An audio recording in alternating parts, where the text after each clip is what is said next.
The lights are on, the curtain's up. This is Steps to the Stage. Folks at home, do you have a business, small or otherwise, that isn't pulling in traffic the way you want it to? Well, it might be because they don't have something to remember you by. And that's why today we are sponsored by Graphic Details Inc., signs and displays. They will print out your banners, they'll cut vinyl, they'll do window graphics for the company cars. We're talking business cards, banner stands, LCD displays, tabletop displays, logos, all in full living color. Again, that is Graphic Details Inc. here in Chino, California. Thank you so much.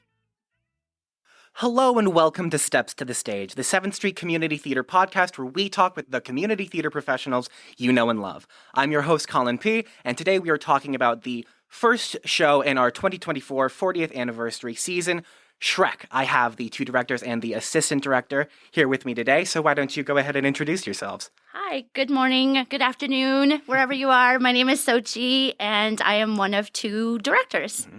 Hi, I'm Elizabeth. I am the other director. Hello, I'm Jennifer Navares, and I am the assistant director. Welcome to Steps to the Stage. Thank you. So glad to be here. Now, for people who are not familiar with the story of the show, why don't you walk us through sort of the story of Shrek? The story of Shrek is a love story of hidden. Let me try to explain this best I can. So Shrek has to save Fiona. Fiona is going to marry somebody she doesn't know, so kind of arranged marriage, you would say. And then true love finds its way. Shrek falls in love with Fiona, not realizing that she is also an ogre, but she wants to be a princess, thinking of human form, that would bring her her true love, and her true love ends up being Shrek, and she becomes an ogre herself. Yeah. Sort of a twist on the classic fairy tales that we all know and love. So who pitched Shrek initially? Whose idea was this from the get-go? Xochitl and I knew that we wanted to direct, and we kind of knew the age range we wanted to direct for, and we really kicked around quite a number of different shows. But in the end, we came back to deciding to do Shrek Jr. for our younger folks. And I don't know, it's a timeless story, and I think we were really just drawn to the fact that it's a story about people who are misunderstood and people who may be looked at one way and feel like other people don't get them or appreciate them for who they are. And that really kind of fits with that age group. So that's what we settled on. Yeah. This is not the first time Shrek has been performed here at CCCT. There was a version in 2015, I believe, if my Yes, information 9 years is ago. 9 years. Wow, 9 years ago. So just off the bat, how will this production sort of differ and make its own mark on the stage compared to the original version? It has similarities, so it's the same storyline, the same amazing music and songs that we love from the original Broadway and the one we did here, but it's condensed to the junior version for our younger actors. So it's a little bit shorter in runtime, but it does have, and then some of the music and the storyline is like condensed, so pieces are taken out to kind of not drag on for our younger crowd and our younger actors, so that they stay in the moment, I guess, to tell the story quicker. Yeah. So what has the rehearsal process been like working on a show like this? So we sort of started out our rehearsals working on songs and choreography, one-day songs, one-day choreography. And that's worked out pretty good for us. The kids have learned the pieces really quickly, and we've just recently started to do run-throughs of full scenes with the music, with the choreography, and they're doing pretty good. Yeah. Who's in charge of music and choreo? Music is Luke Shaman, and choreo is Maddie McGowan. What has it been like collaborating with Luke? Luke's been great. He's really good with the kids. He's an amazing musician and talented singer himself. And then he just has such a great way with the kids. He's really engaging.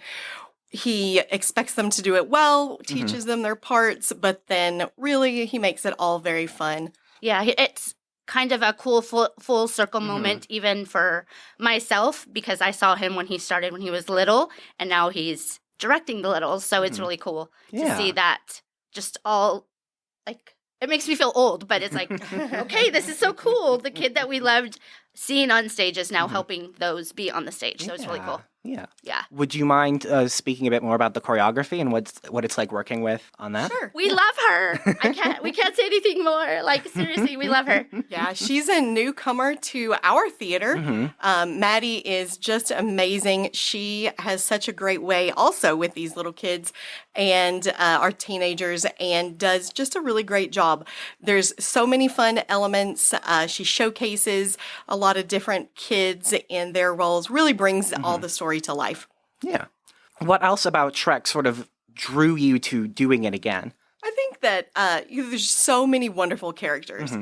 There's, obviously the ogres, and then we have so many fun characters from fairy tales, and it's really cool to be able to say that even though you're an ensemble member, hey, I got to be, the Pied Piper, or I got to be, Puss in Boots. So those are all really fun characters to get to delve into. Yeah. What is it like working as a director with such a large ensemble, with so many different characters, and being able to get the kids to express that fully and sort of feel themselves in those roles?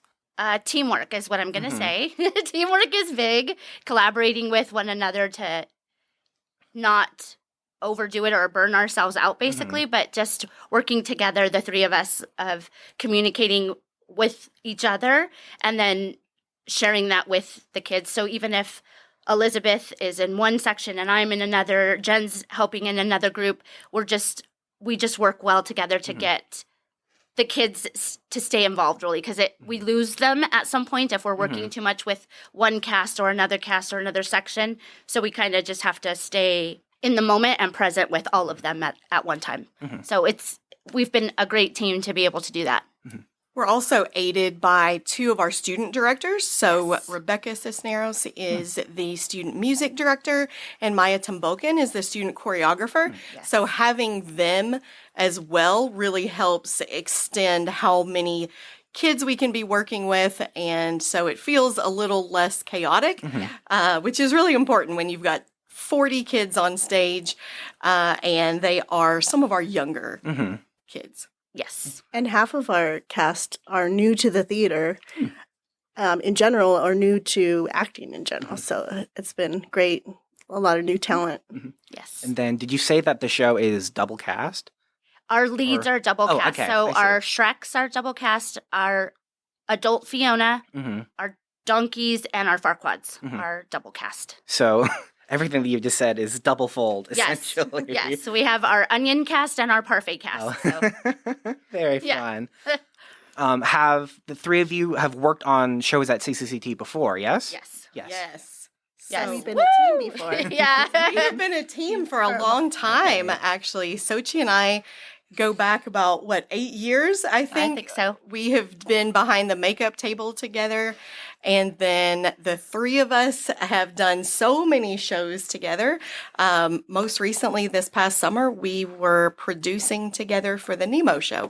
So it was really fun to get to work together in directing this show. Yes. It's been a long time coming. Yes. We've been waiting for the right moment, and that we figured 40th anniversary. Why not? Let's do it. Perfect, yeah.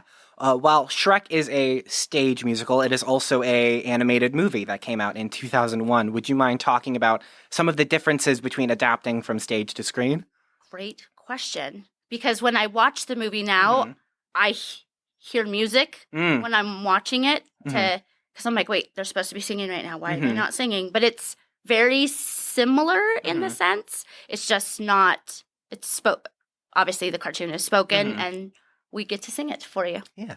So it's fun. But it's very similar to it, and Yeah, I don't know. I think it's way more fun because you get to see the characters really interact, and you get to see a depth of character and emotion that, you don't get in the animated movie. Yeah, there's definitely a lot more excitement, I think, on the stage show. yes. More fast-paced. Yes, more fast-paced, and the choreography and the music definitely adds something extra. Yeah.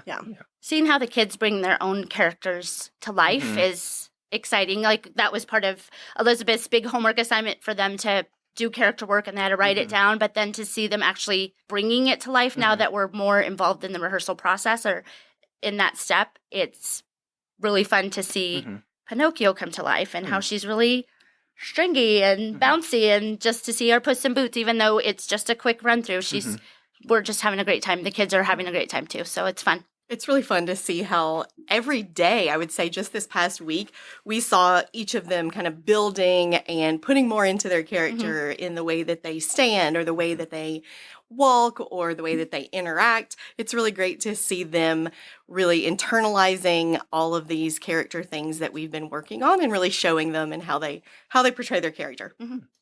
So what is it like doing character work with these kids, with story and these characters that are so just everywhere in pop culture, and sort of how we see them in the film is so like ingrained in our brains, especially with younger kids? I know. Yeah, that's been really fun. We talk a lot about, how would an ogre walk? What do they expect to get from people? How have they been treated in the past? What did they grow up like? Those kinds of things. And, for some of the characters, we know more about them because we can get information from the script or from what we know about them in fairy tales. And in a lot of ways, though, they get to kind of make up their own backstory, and talk about, imagine, how they grew up or where they went to school or what they do for fun. Yeah, a lot of guiding with the littles. I feel like some of them haven't even seen the original movie, so they're like, what does that mean? So we've had to, this is what this person does, or this character does this, or move your arms like this, or find another way of, I don't know, sharing how you think this character would work. We're just guiding them, which is awesome because a lot of them have never been on the stage or done a show or anything like that. So now that we've shown them, I think they're ready for their next role. But then at the same time, they're ready for Shrek because they're understanding. And then the younger ones are seeing the olders and how they every day are growing. So it kind of excites them. And when they're in the seats watching the older cast perform, just watching their faces be excited about what they've just seen, it's like a little light bulb turns on for them of, oh, okay, I know how I need to bring it, or I know how I need to step it up the next time I'm on the stage. So they're definitely building off of each other and getting excited for their team as a whole. Go ahead. They also really support each other. Yes. This past week, I know one cast was in the audience watching the other one, and they cheer each other on.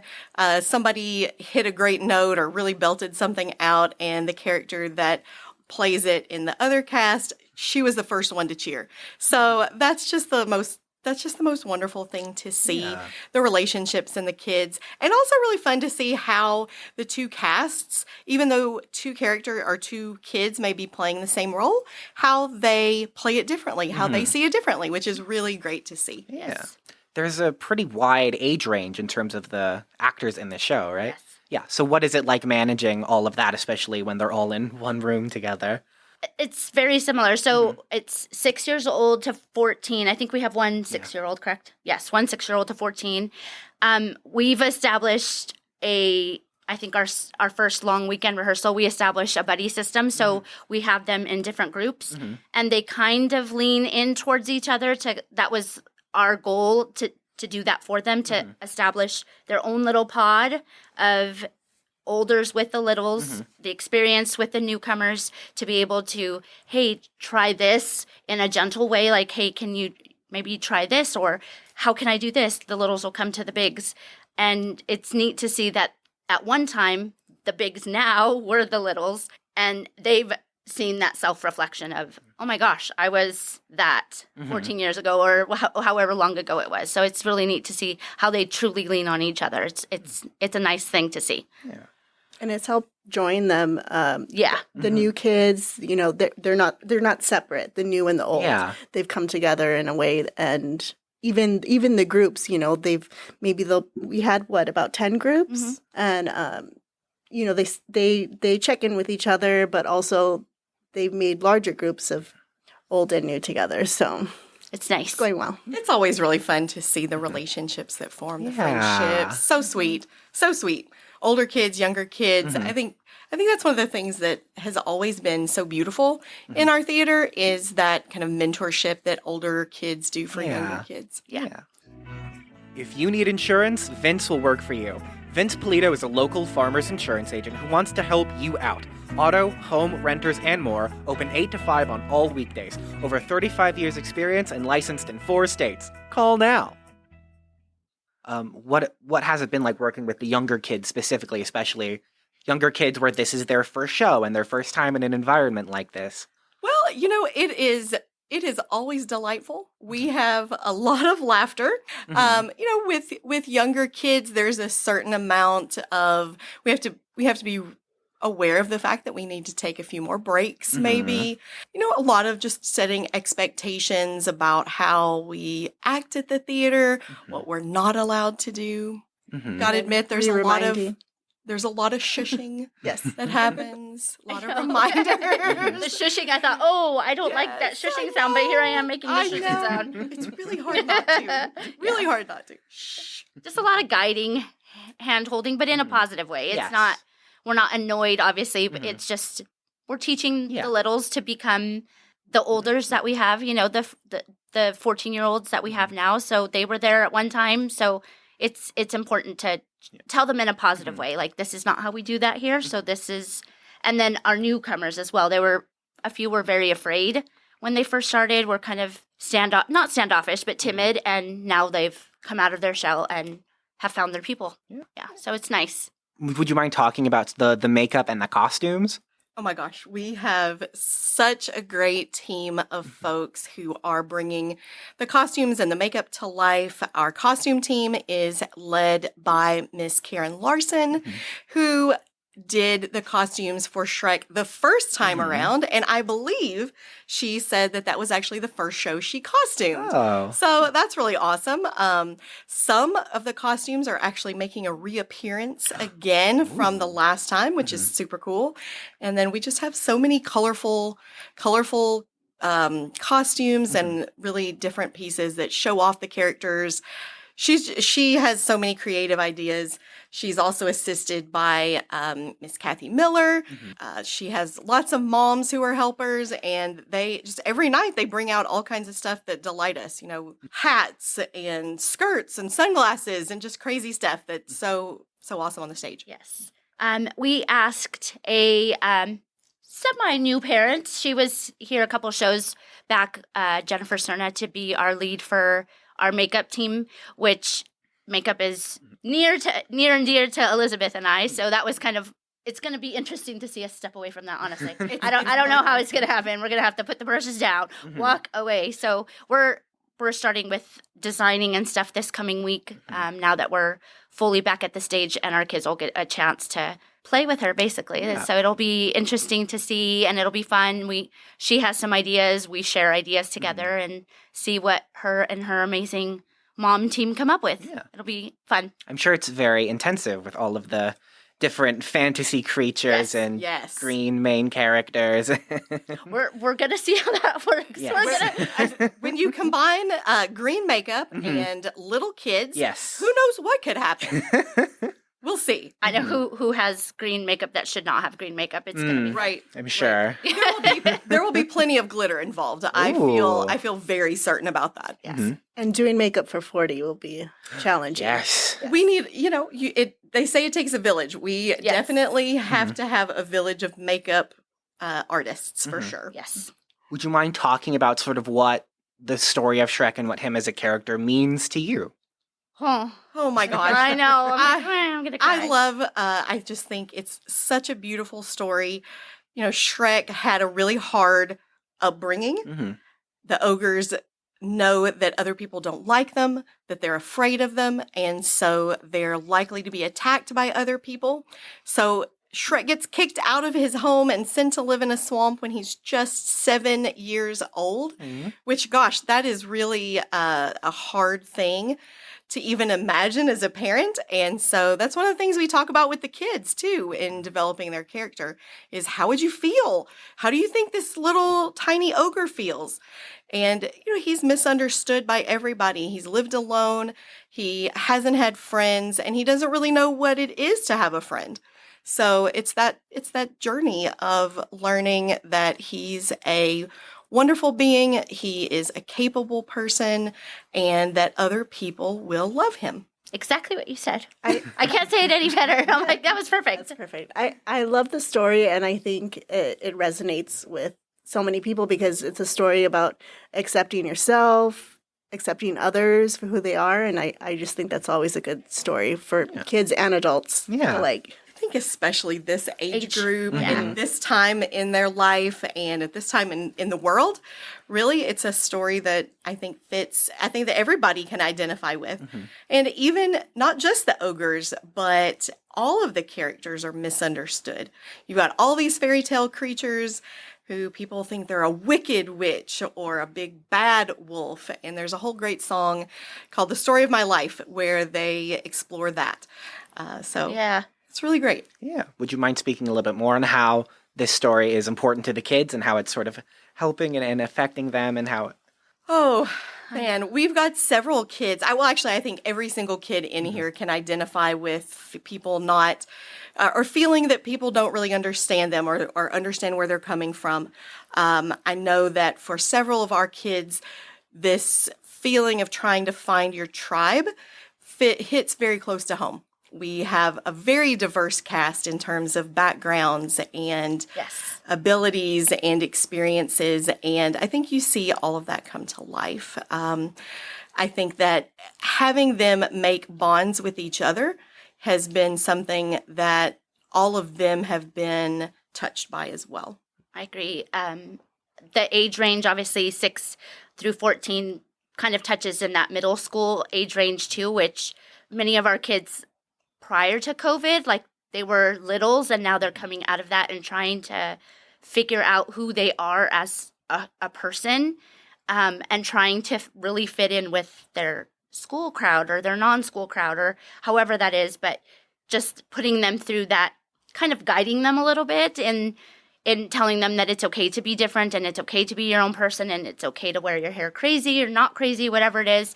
I think it will help when it comes to getting through the crazy middle school age, that a good handful of our kids are in that middle school age and are experiencing that outside of the theater. So coming here and knowing this is their safe space and they get to perform about it and talk about it and sing about the freak flag and know that how important it is to be different, that it's okay to be different is big. It's like just giving them more pride, obviously, but building their self-esteem. It's really neat to see.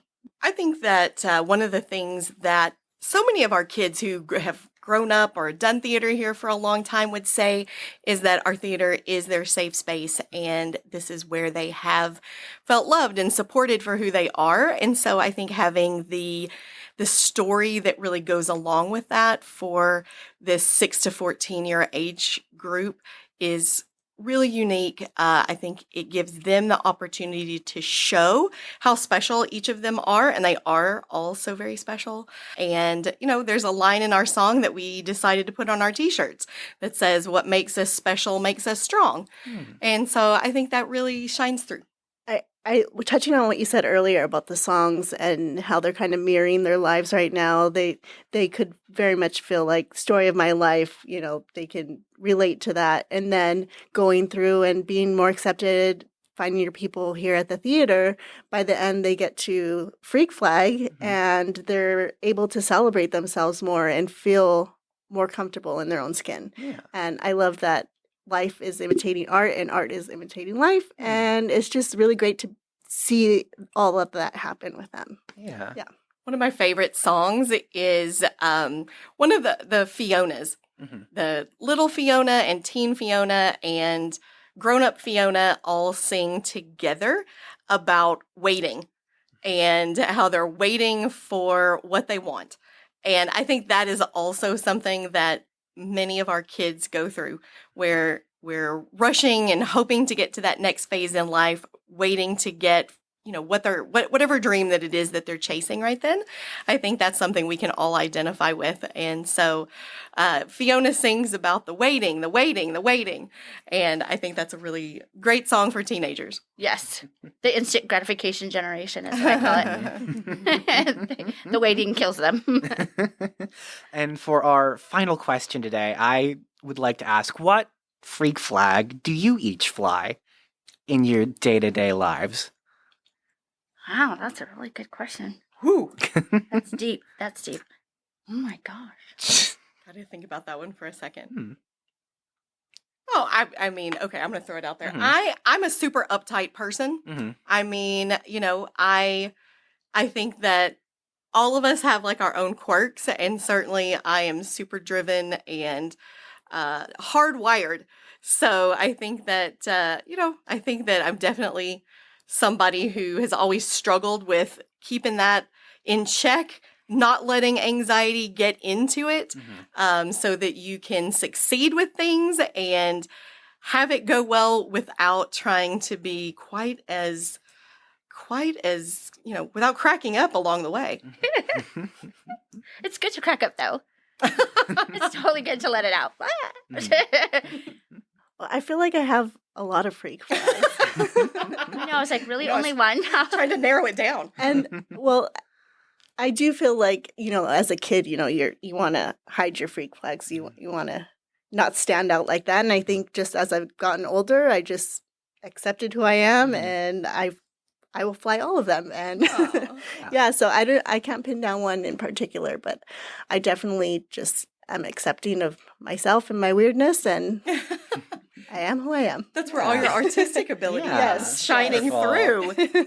Yeah, great. Now it's my turn. Oh my gosh. I'm gonna have to say, like Jen, there's just so many roles that I take on, or just say yes, okay, I'll just do it. Like a yes person, that sometimes I feel overwhelmed and I just take it, that I have to figure out how to make it all work. So like a puzzle Rubik's Cube, like here's my cube, and I gotta figure it all out to make it work. So I just go with the flow at this point. Like that's how I've learned to deal with a lot of things. Just go with it. If something doesn't work, I can freak out a little bit and then get it together and move on to the next. But just all different kinds of colors, different kinds of pieces. That's just who I am.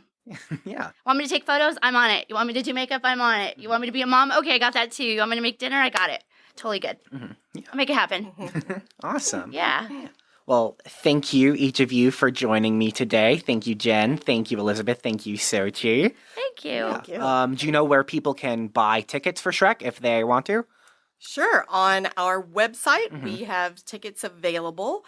Some of our shows are already sold out, but there are still some available on our website. You can also call our box office, see if there are seats available through the box office as well. Right. And if you call our theater and leave a message on our voicemail, our amazing house manager, Cheryl, will call you back, and we do have a digital wait list that she can put you on, so that way we can let you know if anybody cancels. Also, come the day of a show, stand in line like everybody else, and you'll get taken in as you arrive, basically. So on day of, if there's an opportunity, if somebody doesn't show up, they'll have you in and fill a seat.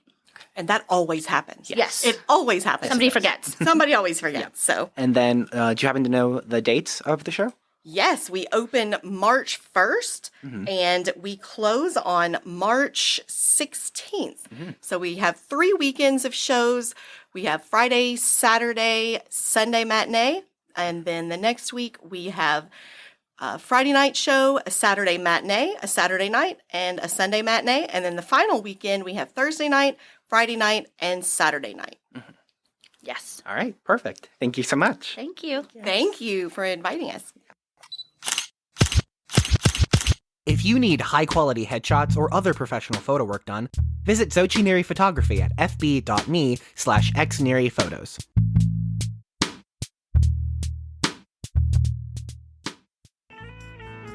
Thanks for listening to Steps to the Stage, and now it's time for the curtain call.